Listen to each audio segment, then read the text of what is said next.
What's up, guys? Travis Sherman here, and it's that time. We are finally wrapping up Editing 101 today. We will be finalizing the video, exporting, and finally watching the finished product. And if you're anything like me, I'm sure you're ready to get the road on the show. So here we go to infinity and beyond, but as always, you know what time it is. It's the time for the joke for the day. So sit down and take some notes, because this one is going to leave you rolling in your chair. A drum roll, please. Build the suspense. Here we go. Build it. Build it. Build it. Wait. How many filmmakers does it take to change a light bulb? 3. 1 electric to hold the bulb and 2 grips to rotate the electric around. A boom. I mean, these jokes are literally getting better and better each time. All right, let's get back to business, shall we? As always, we're going to do a quick refresher. So today we are going to be recapping everything and making it as brief as possible. This will be a ton of information very, very fast. Keep in mind, we've gone over almost 4 hours now. We've got almost over 4 hours of total tutorials. So this is going to be a lot of information very, very fast. If you haven't seen the previous tutorials, be sure to go watch parts 1 through 4 on the Springdale Public Schools YouTube channel and watch those. But for right now, let's roll the music and get this recap started, shall we? Let's do that.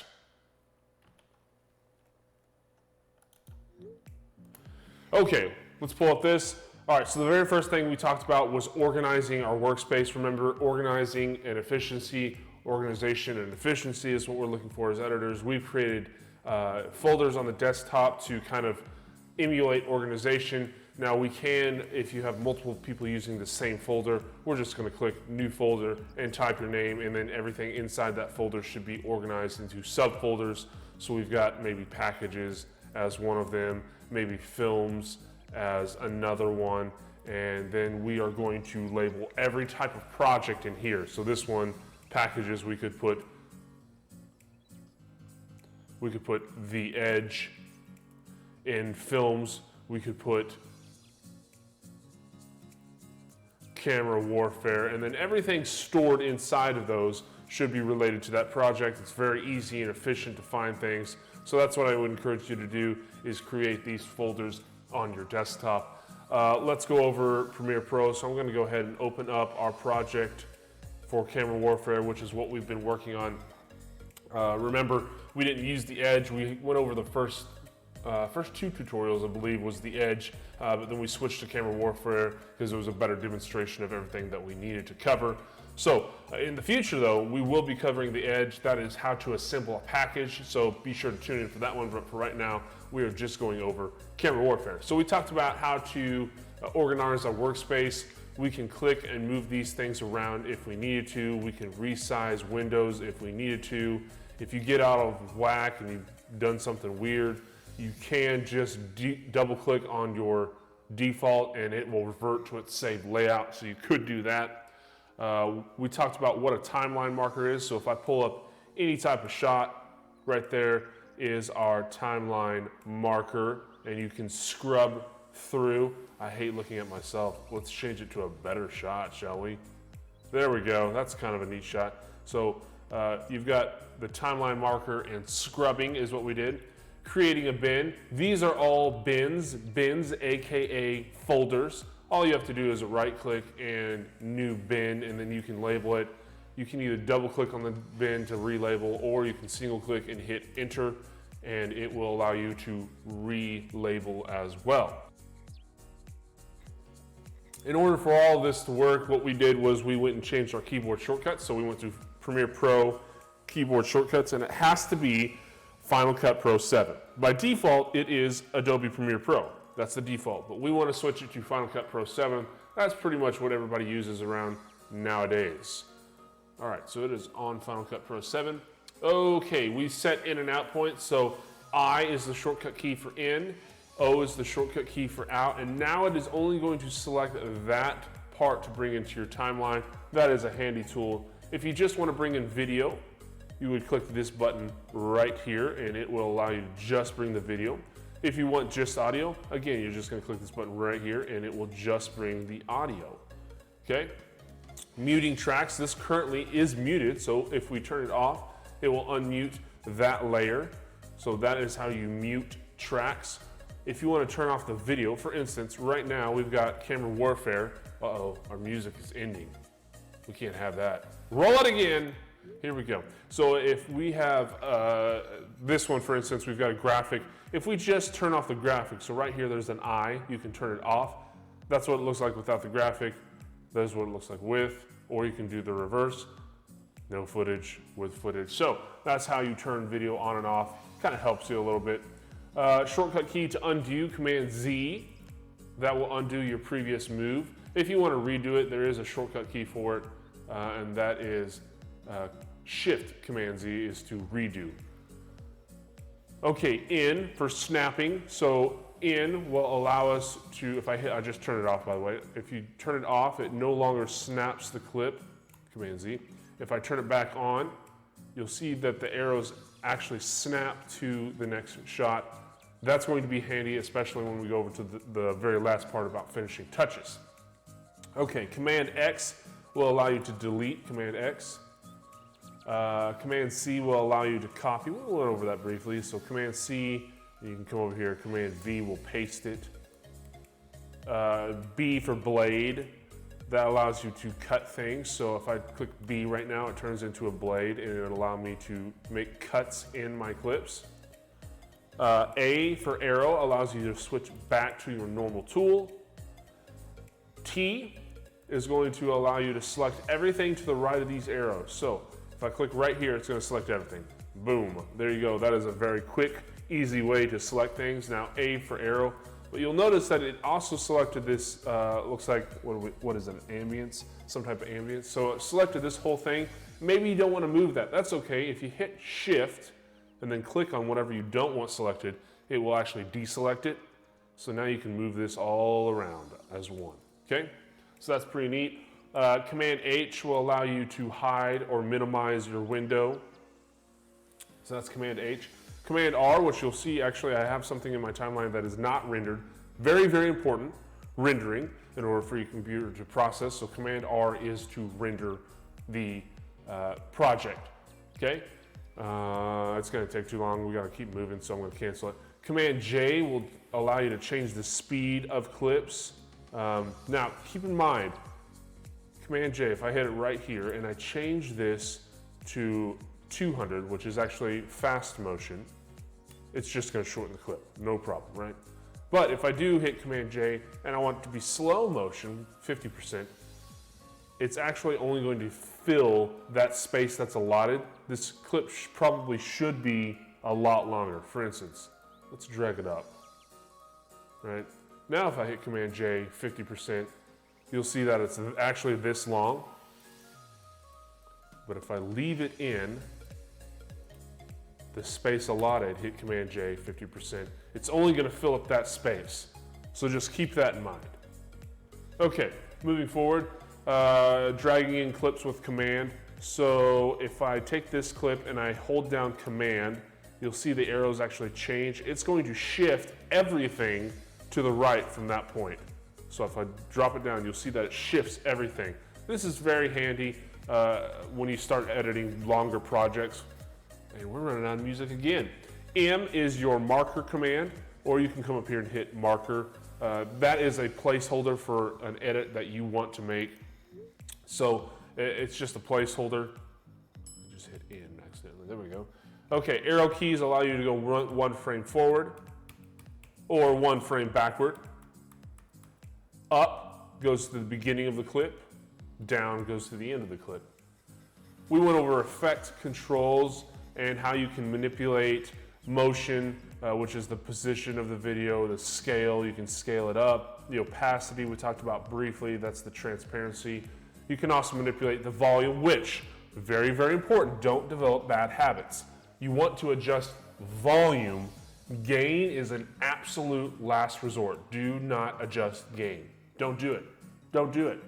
Effects. Right here is the tab in the project window. You can come up here to effects. There's a bunch of different audio effects. There's a bunch of audio transitions. There's a bunch of video transitions and video effects. We talked about putting a dissolve at the very beginning, which we've got right here. So you just click and drag it, right? Don't be a newbie. A lot of people like to put dissolves between every single shot. Why? I have no idea. Check out. Right? What are we doing? Come on, don't do that. Make sure it's an instantaneous transition in time or space. That is the definition of a cut. We talked about our graphics layout. If you come up here and click on graphics, that'll change your layout to the graphics layout and allow you to manipulate. So I'm gonna come up here to edit. And if I click on the graphics, it actually pulls it back up. We created several different layers and shapes. So you just select it and it'll allow you to manipulate again. Here's the position. If you click this and this, it centers it perfectly in the screen. You can turn off the fill. You can turn off the drop shadow. We created a rectangle. Okay, so there's a lot of manipulation you can do with that. Again, please go back to part 4 and it'll allow you to view that and show you how to walk through it. Color is another layout that we went over. We went over basic correction, which is our exposure and contrast and highlights, how to adjust that. Creative is obviously a good one. You can sharpen the image, turn the vibrance up. Remember, I like to desaturate it by about 10% and then crank the vibrance up. It holds the skin tones a little bit more true.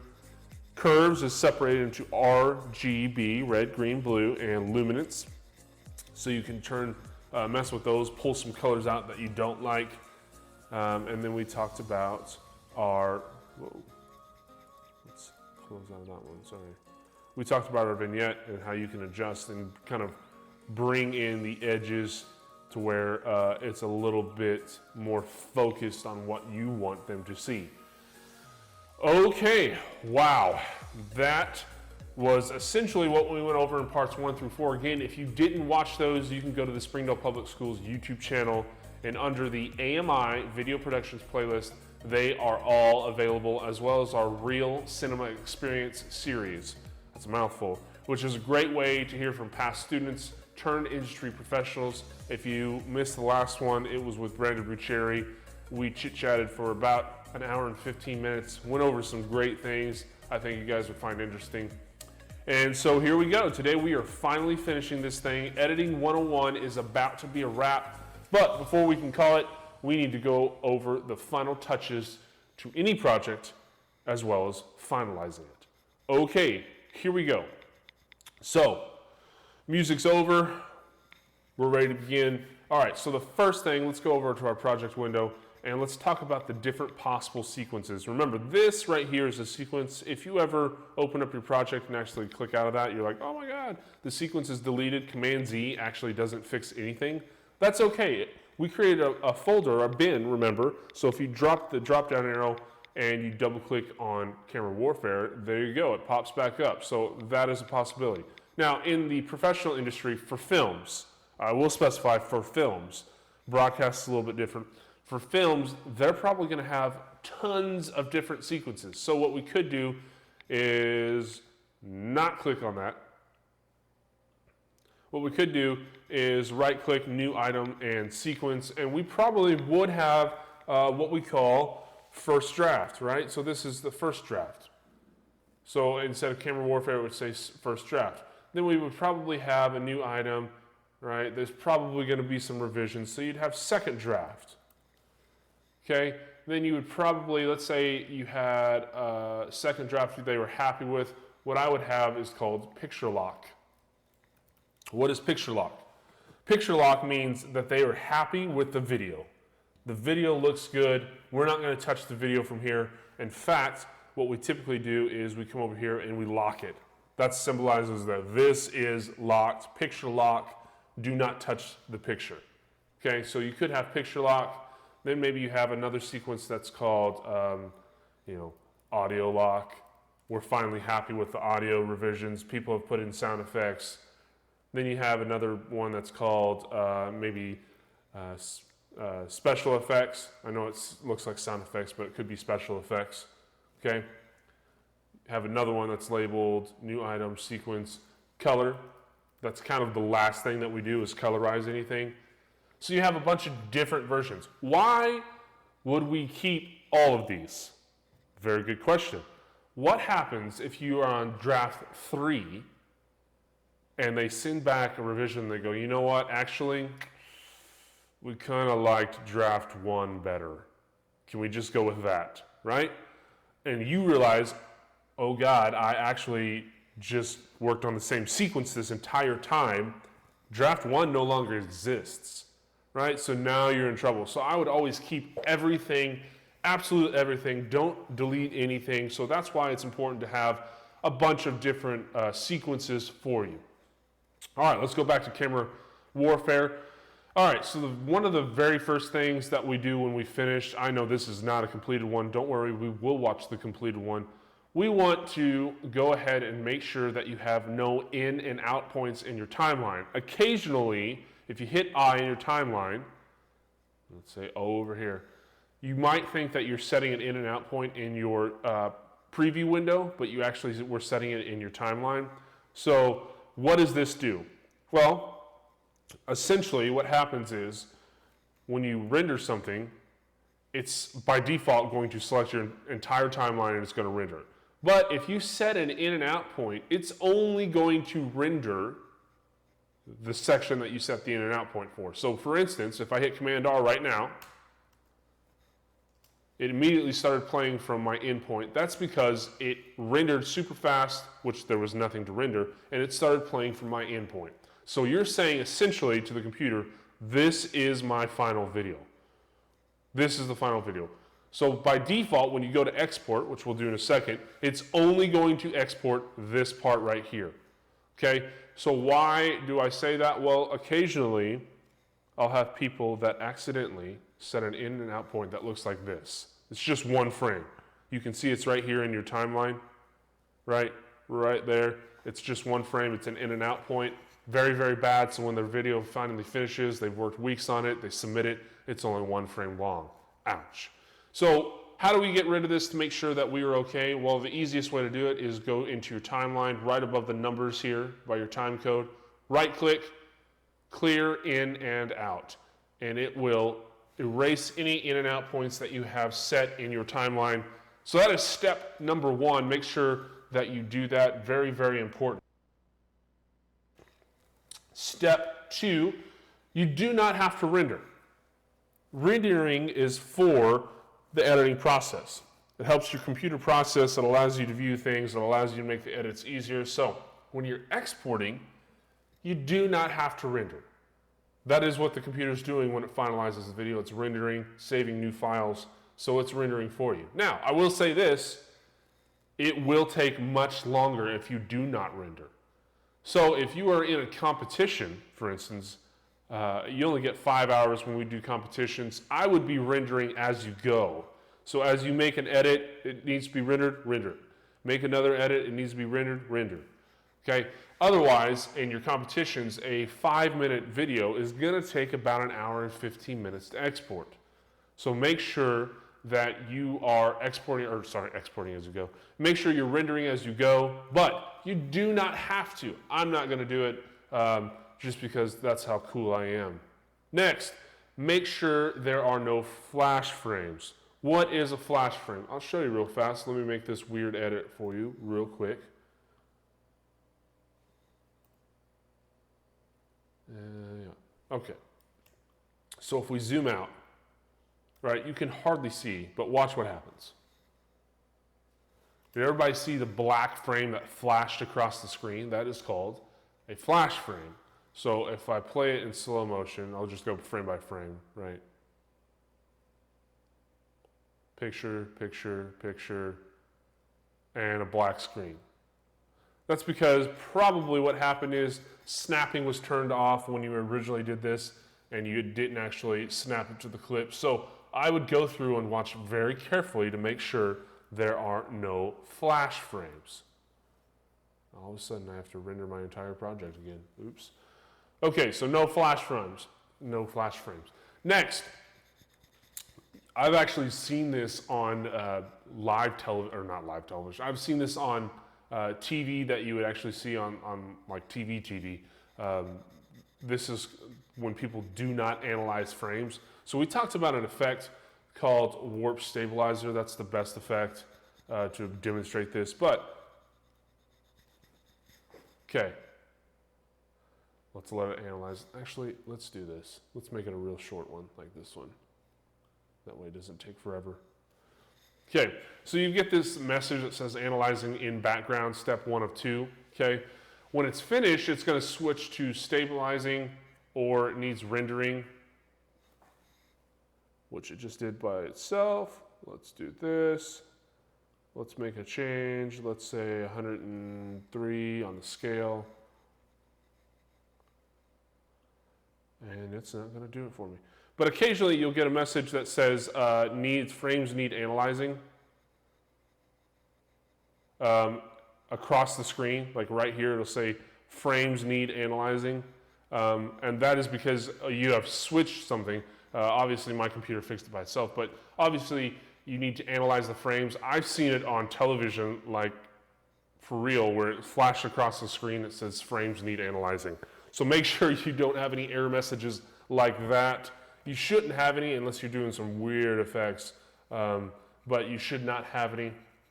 Okay, so we've gone over everything. We've cleared our in and out points, and we don't have any flash frames. And we are going to export now. Export is finalizing the video. It is actually turning all of these shots, these cuts, these sequences into one final video. So there are two ways to do this. You could go up to File, Export Media, or our shortcut key that we're learning today is Command E will actually pull up your export dialog box.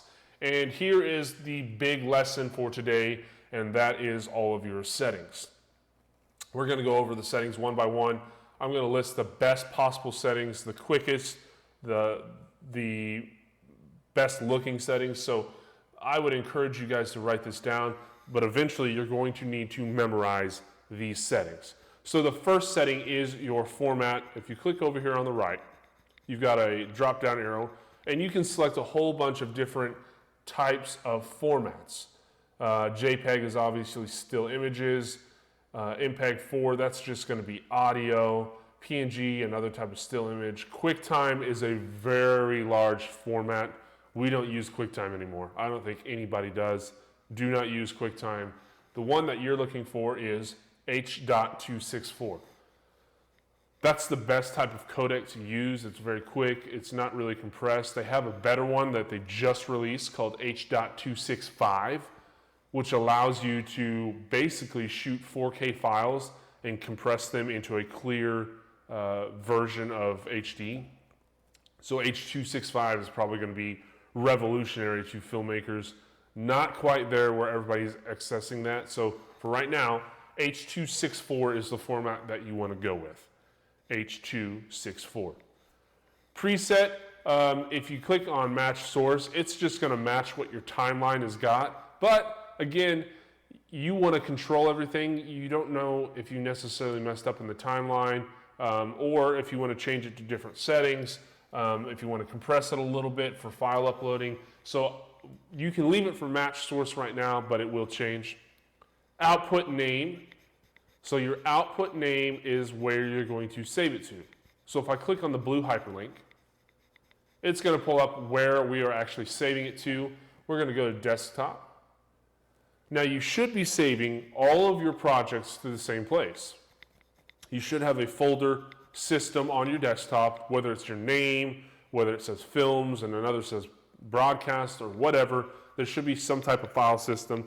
We're going to go into Camera Warfare for right now. And I'm going to create a new folder by coming down here to the bottom, new folder, and we're going to title it Final Videos. So, if you have multiple sequences or multiple drafts, I would save them all to here. That way, when somebody says, you know what, can I see draft 1 again? It's real simple. You just pull it up, send it back to them. So we're going to name it Camera Warfare, but you could change the name to whatever you want, and we're going to click Save. Okay, so right now it's both checked export video and export audio. Obviously, if I turn this off, it's only going to export audio. Okay, if I turn this off, you'll see that my preview is no longer available. That's because we're only exporting audio. Okay, next, this shows what the sequence was shot in. So source sequence, it was shot at 1280 by 720 at 60 frames a second. And it's outputting 1280 by 720. You could, this is where you could scale it up if you need to, right? So you could uncheck this, unlink it, and now we could type in 1920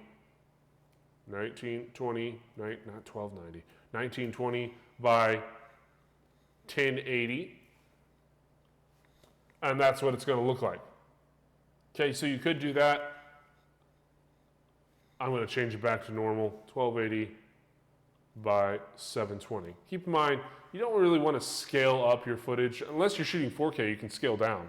But you don't really want to scale up because it's going to hurt the image in the long run. I would not encourage you to slide down because every once in a while you actually accidentally change settings by sliding down. So I always click the slider on the right and scroll down. We definitely want to render at maximum depth. That's going to give you the best output possible. Scroll down some more. Okay, so performance, hardware encoding versus software encoding. Again, we went over this I believe the very first tutorial. If you have a super fast computer that can keep up, we're talking probably 64 gigs of RAM, a super graphics card of some type, that type of processing, you can use hardware encoding. It'll be a lot faster. For us, we're switching over to software encoding. And we're going to scroll down.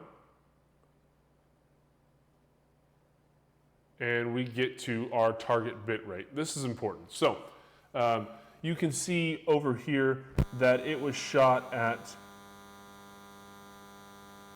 you can't see. So normally any type of camera shoots around 18 to 20 megabytes per second. So you can shift this up and get a higher resolution file. It's going to increase the file size. Typically our new cameras, when I actually shoot projects, I export around 30. But I would encourage at least 20 on your output. So I would change that to 20 for exporting. If you're in a crunch, if you're in a competition or something and you need this exported like now, I would leave it at 10. Okay, next we're going to go over use maximum render quality. So make sure that you have this checked. Use maximum render quality. Last but not least, we want to come over here on our left side right here, and this is a preview of what your video is going to look like. So if, again, you have a timeline marker, you can kind of scrub through. If you see anything weird in the preview, I'm telling you, it will be in your final video.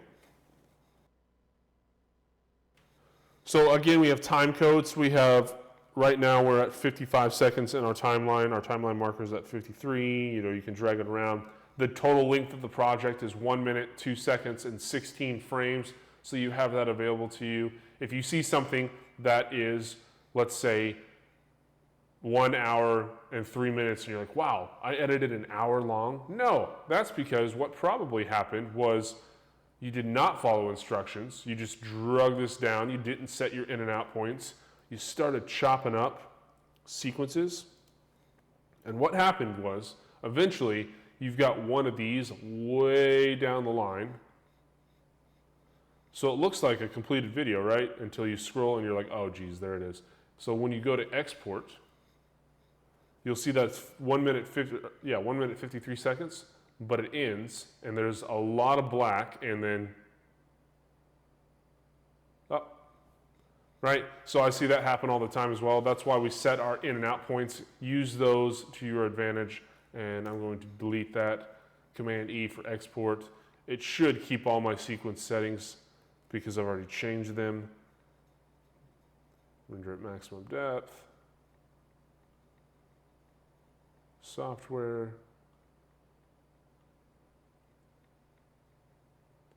Change it to 20.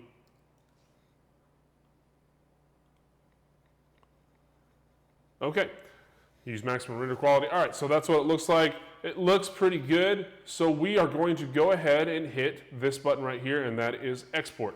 Depending on how long your video is, it'll tell you how long it's going to export. Right now, it looks like estimated time is 14 minutes to export this video. Hopefully that will drop down. That's probably because I did not render the very first shot. You remember it was a graphics. So again, if you don't render, you don't have to. It'll do it for you, but it is going to take longer. So I doubt it'll take 14 minutes, but it'll probably take 7 or so. So we've got that.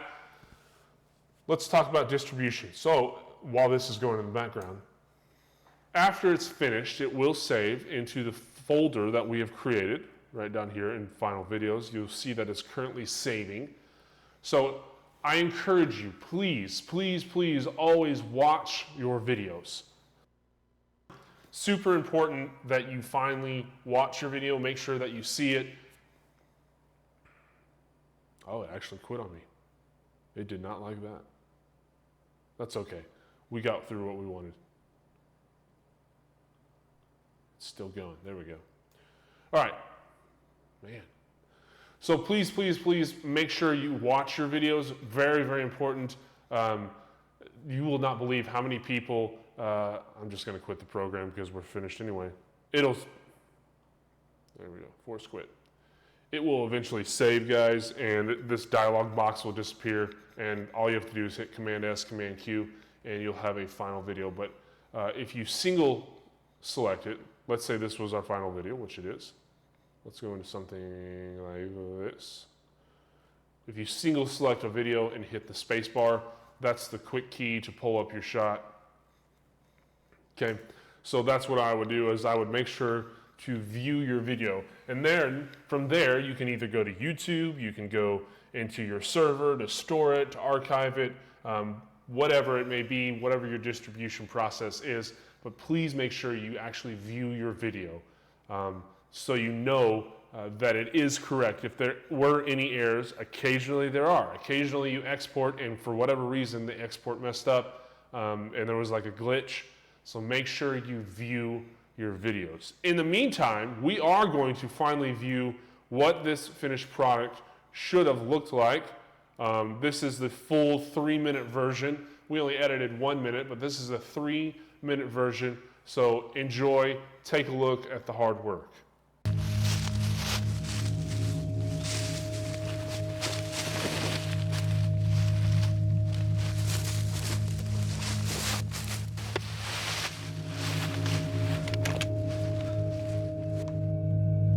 millimeters, 500 ISO, 45-degree shutter.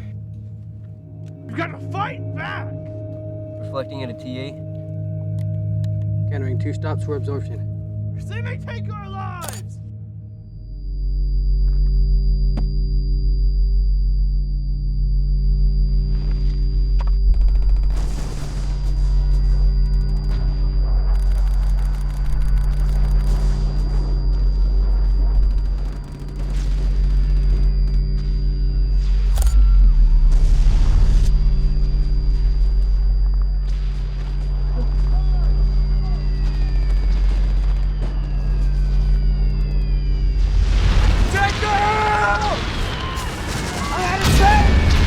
Take this, use it wisely. Yeah, another edge, take it out! Let's go! Get up that hill, Chase! Let's do this!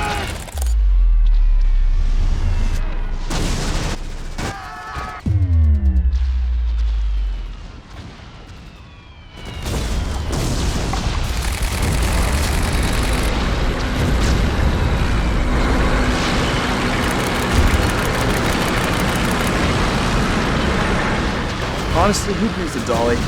Private Will! Yes, sir! Take out that dolly! Yes, sir!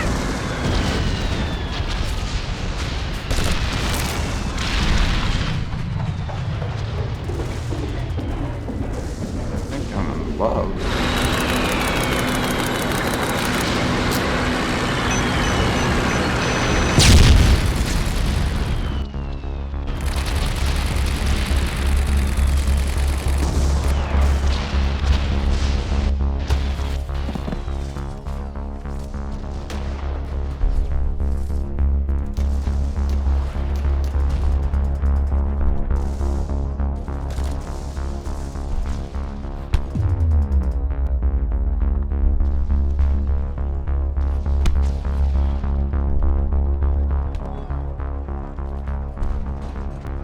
Any last words?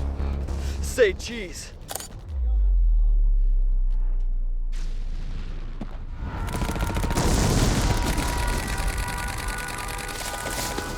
Stop! Stop! You scratched my lens.